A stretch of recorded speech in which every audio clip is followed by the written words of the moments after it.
Anybody else been watching the US Open? I don't know about you, but when I see them play, first of all, you can't help but think, gosh, I wish I could play like that.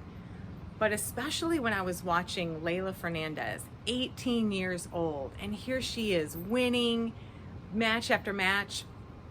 And one of the things that struck me was afterwards when they're interviewing her, she commented about how much the cheering meant to her. She said, New York, you're the best audience. Couldn't have done it without you. And even at times when she was hitting a great shot and they were cheering, she would even rouse the crowd to get them going. She knew how to work it. And she told them, you made me win this. I won this because of you. Next match she wins, same thing. Thank you, New York. You're the best audience. I won this because of you. And I thought, wow, what must that feel like? An entire arena cheering you on and giving you energy to win. Nobody cheers you on in your day-to-day life, do they? You go to work, you walk up again to a group of coworkers and they're gossiping about somebody who you would have plenty to contribute about, but yet you turn around and walk away. Do you hear this? No.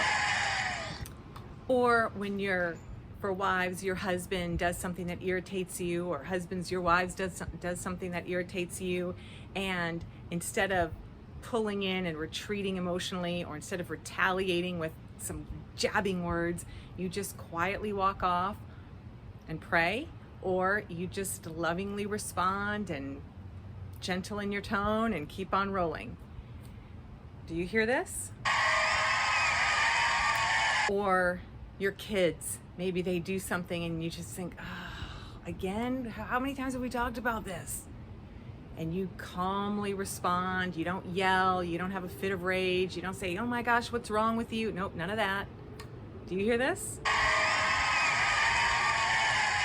Or your finances, you make those hard decisions to say no to something because you know, nope, need to be responsible and need to be diligent.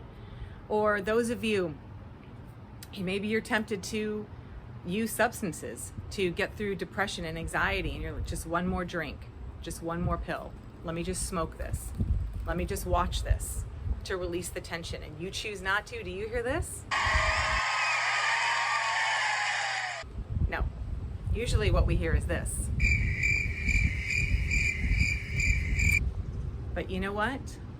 Take heart, because someone is cheering you on. And you may not be able to physically hear it, but we are reminded in Hebrews, which Hebrews was written to the believers who needed to be encouraged to persevere in their faith. And this is what Hebrews 12 tells us. In Hebrews 12, verse 1, it says, therefore, since we are surrounded by such a great cloud of witnesses, let us throw off everything that hinders and the sin that so easily entangles, and let's run with perseverance the race marked out for us, fixing our eyes on Jesus, the pioneer and perfecter of our faith.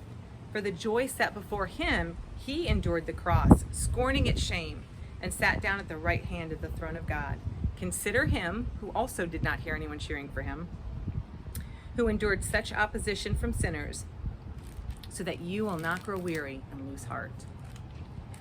And in chapter 6, we are reminded, verse 10, God is not unjust.